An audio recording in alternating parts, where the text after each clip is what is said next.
Hello, YouTube, and welcome to something a little different. I am going to be doing my training video later today, but I wanted to do something different. This is not going to be a weekly thing by any stretch of the imagination, because reading a book a week is insane, but welcome to Dan's Book Corner. The first book we're going to be reviewing is the book that I just finished this year called Macgyver Meltdown. It is such a good book that I really wanted to review it and kind of talk about it quickly. Just kind of go over the things. First and foremost, this is going to be spoiler filled, so if you have not read the book or if you have any interest in actually reading the book, please, you're not going to break my heart if you don't watch this video, you read the book and then watch the video. But if you already have read the book and you kind of want my thoughts on it, I just kind of want to go over it.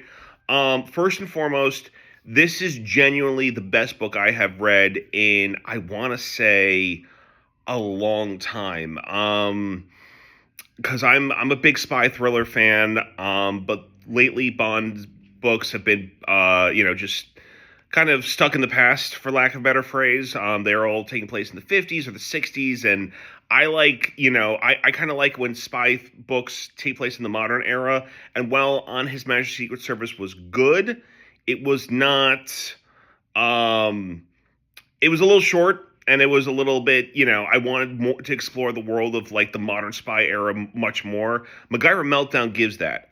So it starts off with sort of an almost unrelated situation where Mac is dealing with a terrorist plot that, like a virus thing. And, it's interesting how they do MacGyverisms, because if you know anything about MacGyver, he will look at a situation or be locked in a room and look through the different obstacles of how to solve the problem, and then he solves the problem. And you can do that in TV shows with voiceovers and stuff, or just the way the actor, whether it be Richard Dean Anderson or Lucas Till, or Jared Padalecki, if we're going with young MacGyver, which I might mispronounce his last name, but you can, the actor can give a look, whatever. But I was like, how are they going to do MacGyverisms in the novel? And you get inside Mac's head where you can see MacGyverisms that might fail, and then he's like, well, like for instance, so he's in the bathhouse, he's got literally nothing on him because he's in the actual steam room where the virus is, and he has to, so he's like, okay, I've got nothing. I have basically just my underwear and nothing else. What do I do? And he realizes that there's towels, so he pulls the towels, and he's able to create this sort of like hot bath and boil the virus, so the virus is stopped, which I thought was incredible. It's one of those things that in retrospect, you think, oh yeah, I definitely would have thought about that. But like, in the start of the thing, you're like, how is he going to do this? So the main plot of the story is basically this scientist, he was on a flight and then he disappears, and the CIA are like, okay, how did this scientist disappear mid-flight? So you need to go and like investigate this. And Mac realizes he was never on the flight, and this is when we get introduced to the main villain of the piece. I think his last name is Hart. Does it say the? No, it does not say his first name. I cannot remember his first name off the top of my head. Sorry. But like I said, his last name is Hart, and he's an okay villain, a little bit grandiose. Again, I don't know if in future books, if Lee David Zoltov can use characters like Murdoch and Thornton and whatnot, because none of those characters are here. It's really just Mac and a bunch of new characters. He has a CIA handler named Boone, which, again, going into spoiler territory, turns out that Boone is kind of a double agent and kind of working for Hart as well. And it's like, it's one of those things of the problem with the spoils and the, things that happen in the book is that you kind of realize it halfway through. I was talking to my mom without trying to spoil it, but now I will, because I already gave in plenty of spoiler warnings. There's this character that Mac apparently had a relationship with. Her name's Solana. And what's interesting is that, first and foremost, I mean, I know Mac wasn't a virgin in the either TV show, but like much like the 2016, where it's outright that Mac slept with, this character or that character, you get some, definitely lovemaking scenes like it was a Bond book, and I'm like, okay, this is kind of cool, because Mac usually isn't like that. He's a little bit more G-rated, but this is definitely ranging on PG-13, almost R.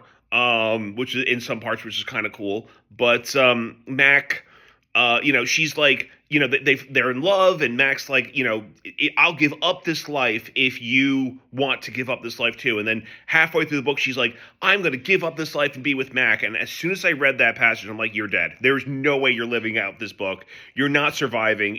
That's it. And sure enough, that's the chapter she dies. And I'm like, yeah, I saw this one coming. This was clearly obvious. There's so basically the main plot of the villain is that he's going to kind of push the end of the world, and everyone's going to live in this underground bunker in Indonesia called the Ark. And I'm like, okay, I've seen that done before in a couple Bond films. It's an okay plot device. I don't mind it. The way Hart is kind of spineless is interesting. I love the way that, because along the way Mac meets this Scottish MI6 agent called Aaliyah Macgyver. Without the G, it's and the Y. It's spelled Maciver instead of MacGyver, which is Macgyver. And Alicia is a hothead. She, like you find out like halfway through the book, like Hart killed her father, but like I kind of realized that like within the first chapter of reading about her and how she's so gun ho to kill Hart. I'm like, I bet Hart killed someone closer, like a lover or a father. And sure enough, it was her father. I'm like, well, this makes sense. But yeah, like I said, she's an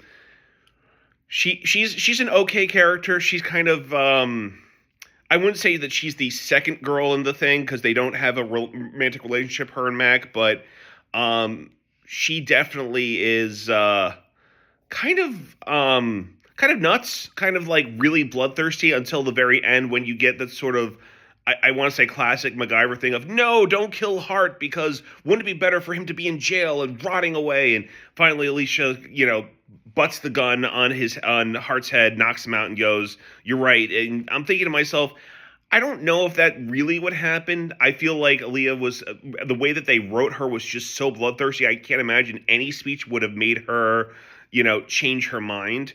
But overall, like I said, the action's good. It's apolitical, which is always good. I don't like when books give heavy-handed messages from the right or the left. Either way, I leave politics out of books kind of thing. I just want to have fun with a good action adventure, and Macgyver Meltdown is that. It's just a fun action adventure book. It takes place in the modern era. There's cell phones, emails. Mac is still Mac, though. And it's the novel MacGyver, because everyone's like saying, oh, he's the Richard Dean Anderson MacGyver. The novel MacGyver, I would argue, is a weird mixture of the Richard Dean Anderson MacGyver and the Lucas Till MacGyver. He's not so much in either one, but he's definitely kind of both. It's weird. Because there's some things in the books that I'm like, Richard Dean Anderson's Mac would do that. And then there's other things in the book that I'm like, this feels more like Lucas Till's MacGyver, like the way that he would work with a cell phone or whatever. Because obviously cell phones were around, they were around in the 80s and 90s, but they weren't like popular like they are now. So like I said, overall, the book is amazing. I will be picking up the sequel at some point. I'm not sure when that will be. But I definitely will be picking up the book at some point. But my ranking, I would say I'd give this an 8 out of 10. So yep, this is the first episode of Dan's Book Corner. Hopefully you enjoy it. I'm gonna try and do these. I'm gonna try and finish a book once a month. See if I can be able to do that. I don't know if I will be able to do that. But there might be some comic books in the midst. But like I said, I love this book. And if I only do one Dan's Book Corner, it had to be on this book. And I had to tell people that if you want a good spy thriller that is just not political, that is just fun, and just will take you on a brisk pace with a lot of great action sequences, Macgyver Meltdown is 100% recommended. So that's it. I will do my video of training in just a little bit, but hopefully you all have yourselves a great week, and I will talk to you guys whenever I do another Dan's Corner thing. Talk to you later. Bye.